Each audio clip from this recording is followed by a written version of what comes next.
Toby is the chair of the People's Lobby, and he's also doing a master's in divinity at the Lutheran School of Theology at Chicago. Let's welcome Toby Chow, everybody.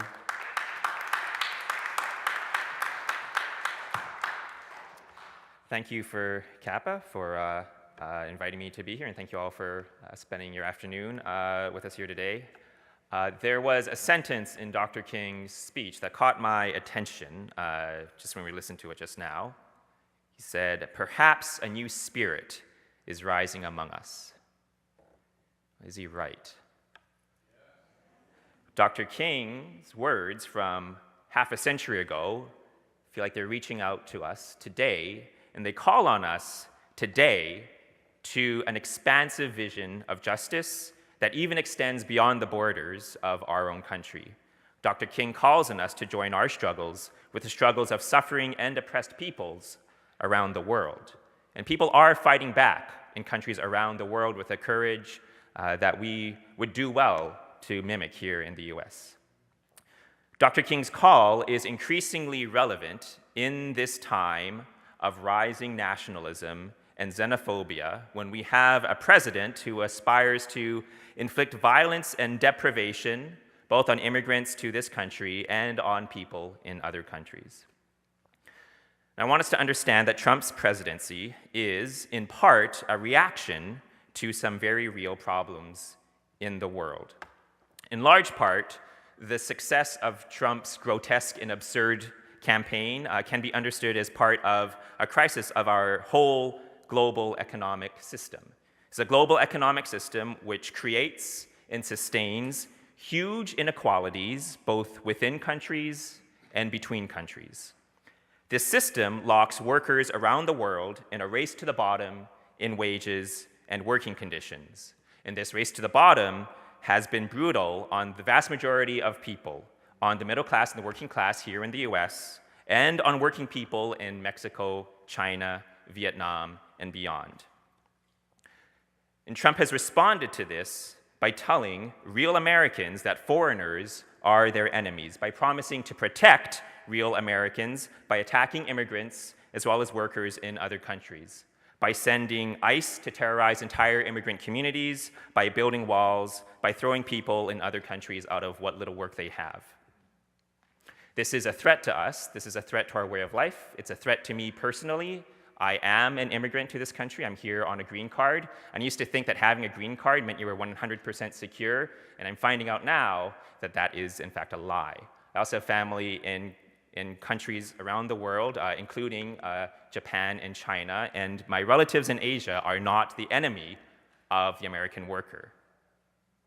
But perhaps a new spirit is rising among us. Like Dr. King, I aspire to serve a God who is the God of all nations, of all people, without distinction. And like Dr. King, I find myself bound by allegiances and loyalties which are broader and deeper than nationalism. And like Dr. King, I also understand that Trump's politics are not only wrong, they are, in fact, based on a fantasy. A fantasy. We cannot win peace and prosperity for people in this country by attacking people from other countries. As Dr. King often said, we are all caught in an inescapable network of mutuality, tied in a single garment of destiny. Whatever affects one directly affects all indirectly.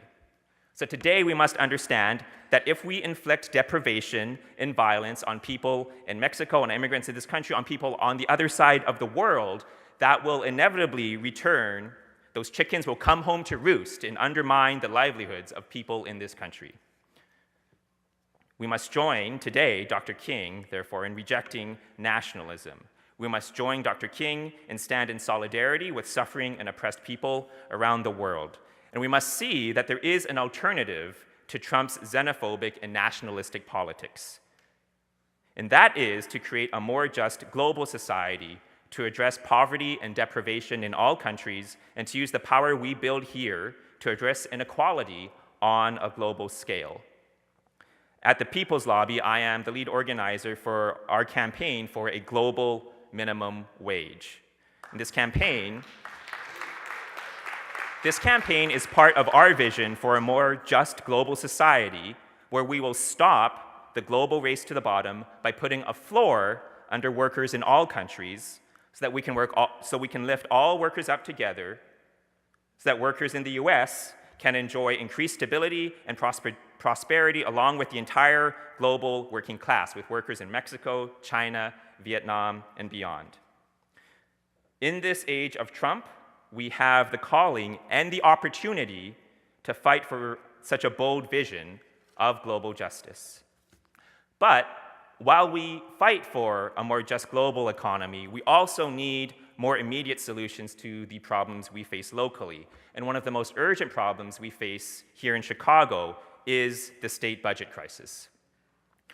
The People's Lobby is part of a coalition of organizations from across the state seeking a just resolution to the budget crisis. We have a model budget called the People and Planet First budget, which increases taxes on those who can afford to pay more, wealthy individuals and large corporations, and invests that into the common good, into things that people all across the state need in order to live a dignified life. In support of this budget, we are organizing in the last half of May a march to Springfield. We are going to march from Chicago to Springfield. I am helping to organize a listening tour along the way. We're going to stop in a series of rural areas and small towns to hear how people in these communities are suffering from this budget crisis. And we will show that these rural and small town voters whom Trump is appealing to, in fact, have shared interests with us in Chicago and working people around the world.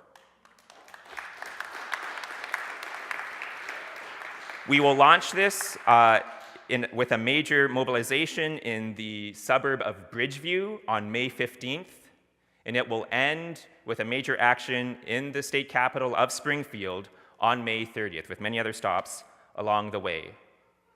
So perhaps a new spirit is rising among us. We have a calling and an opportunity to fight for a more just society, a more just world that meets the needs and allows everyone to live with dignity across our city, across our state, across our country, and across our planet. I hope to see you on this march to Springfield and beyond.